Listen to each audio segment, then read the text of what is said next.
Hi students, कैसे हैं आप सब? आप देख रहे हैं मेरा चैनल क्यूएफएक्स क्विज़िज़। आज का लेक्चर है हमारा लेक्चर नंबर 62 और आज के लेक्चर में हम सॉल्व करने वाले हैं एक्सरसाइज 2.7 का क्वेश्चन नंबर 5 और हम फॉलो कर रहे हैं पंजाब टेक्स्ट बुक को। एफएससी पार्ट 2 मैथमेटिक्स की कैलकुलस एंड एनालिटिकल ज्योमेट्री आपकी टेक्स्ट बुक का नेम है। इसका हम डिस्कस करने वाले हैं क्वेश्चन नंबर 5 जो कि इम्पोर्टेंट लॉन्ग क्वेश्चन है। क्वेश्चन नंबर 5 की स्टेटमेंट देख लेते हैं जी। हमें गिवन है, दिया गया x equal to sine theta and y equal to sine M theta और ये हमें डिफरेंशियल इक्वेशन प्रूव करनी है जो कि आपके सामने है। इसमें दो चीज़ें हैं जो कि आपने पहले फाइंड करनी है, फिर ही ये स्टेटमेंट बनेगी आपके पास y2 और y1। y2 है सेकंड डेरिवेटिव, y1 है नोटेशन फर्स्ट डेरिवेटिव। तो इसका मतलब आपको दो डेरिवेटिव्स फाइंड करने हैं। हम सबसे पहले लिख लेते हैं जो हमें गिवन है, x equal to sine theta and y equal to sine M theta. ये आप गौर करें तो दोनों क्या हैं? Parametric equations. Why these are called parametric equations? Because एक थर्ड वेरिएबल है थीटा जो कि दोनों इक्वेशंस की राइट साइड में है। वो एक इंडिपेंडेंट वेरिएबल के तौर पे है। जो वेरिएबल राइट साइड पे होता है वो इंडिपेंडेंट वेरिएबल होता है।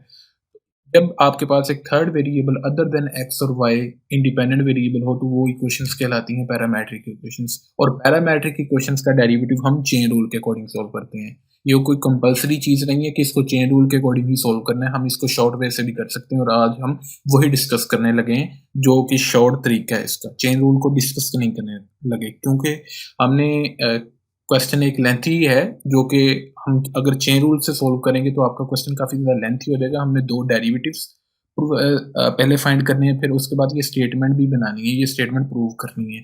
तो हम इसका शॉर्ट वे से डेरिवेटिव सॉल्व करते हैं। ईजी है। हम थर्ड वेरिएबल को खत्म करना चाहेंगे। शॉर्ट वे इसका यही है कि चेन रूल से बचते हैं, थर्ड वेरिएबल को खत्म करना है थीटा को। हम पहली इक्वेशन यूज करते हैं using x equal to sine theta. Theta के लिए हम इक्वेशन निकाल लेते हैं या थीटा की कह लें कि वैल्यू निकाल लेते हैं। थीटा इधर रहने देते हैं, साइन इधर लेके आते हैं लेफ्ट साइड पे, तो ये बन जाता है साइन इनवर्स एक्स। ये आपके पास हो जाती है इक्वेशन नंबर 1। और दूसरी इक्वेशन आपके पास है जी as y equal to sine M theta. First equation से तो ये आपने थीटा की इक्वेशन, ये थीटा की वैल्यू निकाल ली ना। दूसरी इक्वेशन में थीटा की जगह ये चीज पुट कर दें, put equation number 1 here. Theta की जगह आप साइन इनवर्स एक्स पुट कर दें तो ये चीज कुछ यूं बन जाएगी आपके पास। थीटा की जगह साइन इनवर्स एक्स बन गया। ये है आपका साइन फंक्शन। ये बेसिकली ये आपका जनरल फंक्शन है। ये राइट साइड पे ये जो सारी चीज है इसके एंगल में है।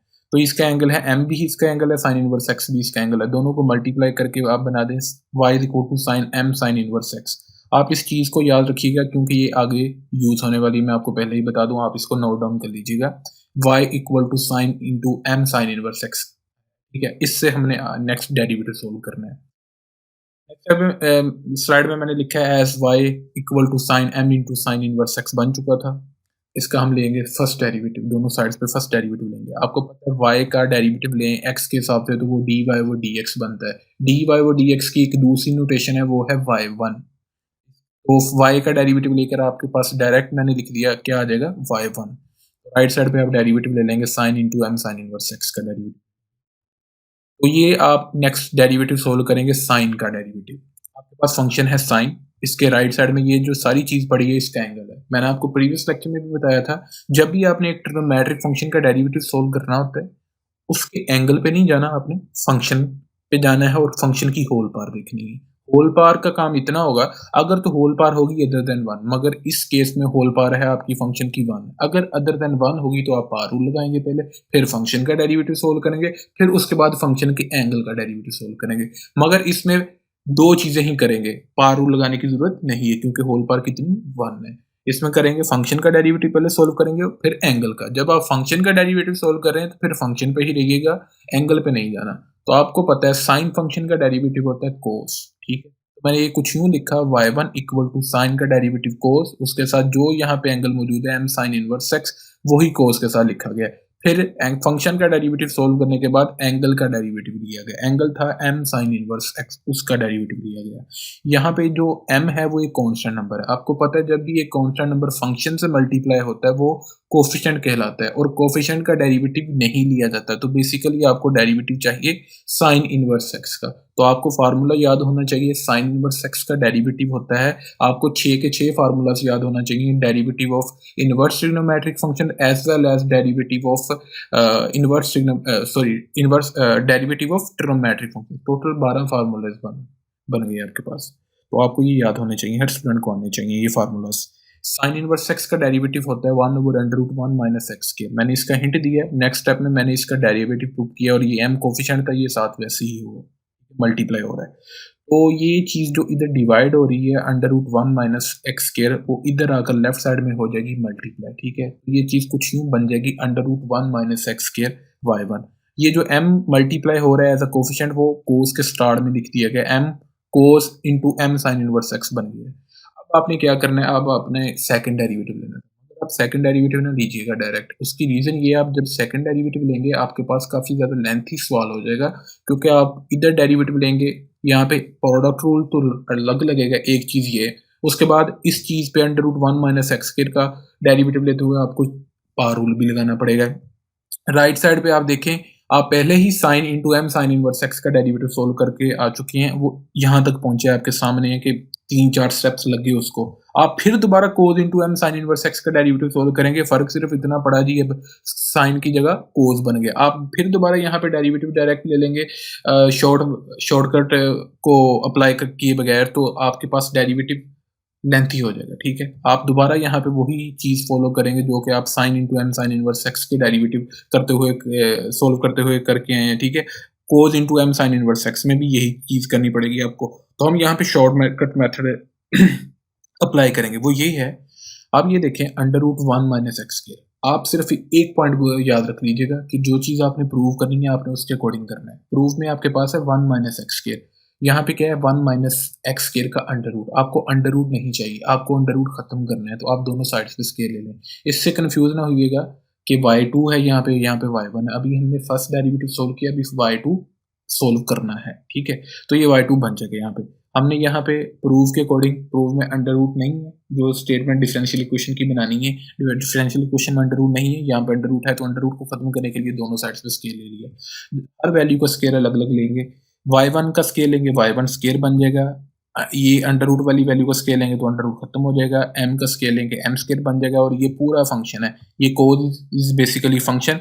और ये चीज जो राइट साइड में इसके, वो इसका एंगल है, ब्रैकेट में लिखा हुआ। एंगल का स्केयर नहीं लिया जाएगा, फंक्शन का स्केयर लिया जाएगा, तो ये चीज कुछ नहीं बन जाएगी। अब हम इसका डेरिवेटिव लेंगे, दूसरा डेरिवेटिव। दूसरा, पिछली स्लाइड में हमारे पास यहाँ तक आउटकम आ चुकी है, अब हम इसका लेंगे सेकंड डेरिवेटिव। मगर सेकंड डेरिवेटिव लेने से पहले आप एक चीज गौर कर लें, ये तो उससे भी लेंथी काम हो गया अगर आप यहाँ पे ही सेकंड डेरिवेटिव ले लेंगे, क्योंकि आपके राइट साइड में क्या चीज बनेगी, ये कोस स्क्वायर। पीछे तो था ना cos into M sine inverse X, अब क्या बन चुका जी भाई, cos square M into sine inverse X. ये तो पंगे विच पै गए जी। एनीवेज, आपने घबराना नहीं जी, जैसे कि इमरान खान कहता है, आपने घबराना नहीं है। Cos square m sine inverse x, आपने इसकी जगह साइन लाना है। साइन लाने का क्या फायदा होगा, साइन कैसे लाएंगे, फंडामेंटल आइडेंटिटी से लाएंगे। मैंने उसका हिंट दे दिया, sine square x plus cos square x is equal to 1। आपके पास कोस स्क्वायर है, आप उसकी जगह साइन फंक्शन लाना चाहते हैं, तो कोस स्क्वायर को इधर रखें, साइन स्क्वायर को उधर जाकर सब्ट्रैक्ट कर दें, 1 माइनस साइन स्क्वायर एक्स आ जाएगा। कोस स्क्वायर की जगह 1 माइनस साइन स्क्वायर चला जाएगा, जो एंगल कोस स्क्वायर के साथ है वही साइन स्क्वायर के साथ चला जाएगा। ये तो काम खत्म हो गया, ये लेन ही बन गया आपके पास। यहाँ पे इसका फायदा क्या हुआ, मैंने आपको पहली स्लाइड पे भी बताया था, मैं आपको दिखाता हूँ, मैंने उसको अंडरलाइन भी किया था कि आपने एक चीज को याद रखना है कि आपके पास y बराबर बना है sine into M sine inverse x, ठीक है। Function sine into M sine inverse x y के इक्वल, ठीक है। अब आपने साइन बना लिया ना, यहाँ पे function sine square into M sine inverse x function बना लिया। मैंने हिंट दिया y is equal to sine into M sine inverse x, हो गया, मैंने हिंट दे दिया।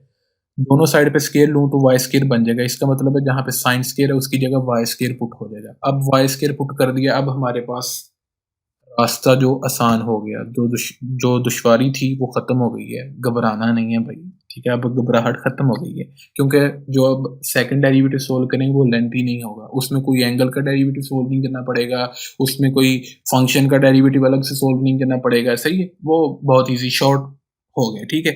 अब आपके पास अलजेब्रिक फॉर्म बन गई, इसका डेरिवेटिव सोल्व करना आपके पास इजी हो गया। इस वजह से मैंने ये कहा था कि आप ये शॉर्टकट मेथड अप्लाई करें, ठीक है। तो आपके पास अब ये चीज बन गई है। अब आपने लेना है इसका दोनों साइड्स पे सेकंड डेरिवेटिव।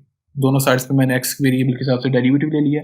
लेफ्ट साइड में फॉलो होगा प्रोडक्ट रूल, क्योंकि यहाँ पे दो फंक्शन है, एक है 1 माइनस एक्स स्केयर, दूसरा फंक्शन है y1 का स्केयर। और राइट साइड में सिंपली आपके पास 1 माइनस वाई स्केयर का डेरिवेटिव आएगा, क्योंकि यहाँ पे दो फंक्शन नहीं है, ये एम स्केयर जो है वो क्या है, कोफिशिएंट, इसका डेरिवेटिव लेने की जरूरत ही नहीं है, आप सिंपली डेरिवेटिव लेंगे राइट साइड में 1 माइनस वाई स्केयर का। ठीक है, तो हमने यही किया काम।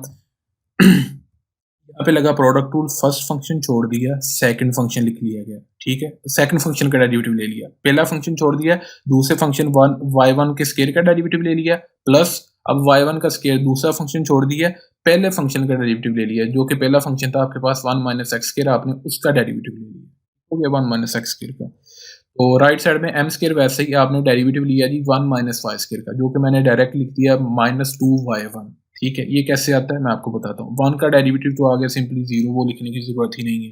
ये माइनस का साइन है, ये माइनस का साइन लिख दिया। ठीक है, वाई स्केयर का डेरिवेटिव लिखा जी मैंने 2y1। वो कैसे सोल्व किया, यहाँ पे आप देखें, जब आप वाई स्केयर का डेरिवेटिव लेंगे एक्स के हिसाब से, तो आप फॉलो करेंगे पावर रूल को, क्योंकि फंक्शन की पावर अदर देन 1 है, वाई की पावर एक के अलावा है, 2 है, तो पावर रूल के अकॉर्डिंग यही दो स्टार्ट में आया, दो में से एक माइनस किया तो पावर 2 का काम खत्म हो गया, अब अकेला बच जाता है y। अब इसी y का नेक्स्ट डेरिवेटिव लिया जाएगा, तो आपको पता है dy ओवर dx बन गया। dy over dx is basically notation of first derivative, तो इसको y1 से डिनोट कर सकते हैं, तो हम इसकी जगह y1 पुट कर दिया, तो ये आपके पास बन जाएगा 2y1। तो मैंने इस तरह डायरेक्ट लिखा ये 2y1। राइट साइड में अब सॉरी लेफ्ट साइड में आपको डेरिवेटिव चाहिए, राइट साइड तो सोल्व हो गई है, लेफ्ट साइड में आपको डेरिवेटिव चाहिए y1 के स्केयर का और 1 माइनस एक्स स्केयर का। इसका डेरिवेटिव तो सिंपल है, 1 का डेरिवेटिव 0 और x स्केयर का by using power rule derivative 2x। ठीक है, माइनस एक्स स्केयर का -2x आ जाएगा। y1 के स्केयर का डेरिवेटिव सोल्व करना है, y1 के स्केयर का डेरिवेटिव मैं आपको सोल्व करके बता देता हूँ, यहाँ पे सोल्व किया मैं आपको समझा देता हूँ।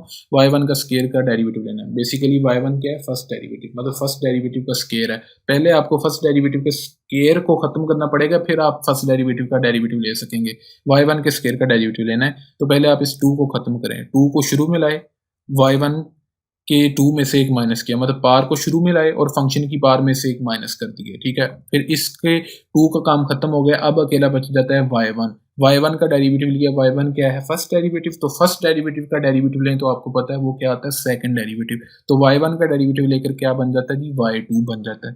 तो आपके पास ये सोल्व करके ये चीज कुछ यूं बन गई 2y1 y2, y1 का डेरिवेटिव के y2 आ चुका, और इस पार को सोल्व किया, यहाँ पे तो 1 ही है ना, यहाँ पे लिखने की जरूरत नहीं है, वैसे 2y1 y2 आ गया, 2y1 y2 आ चुका, y1 के स्केयर का डेरिवेटिव।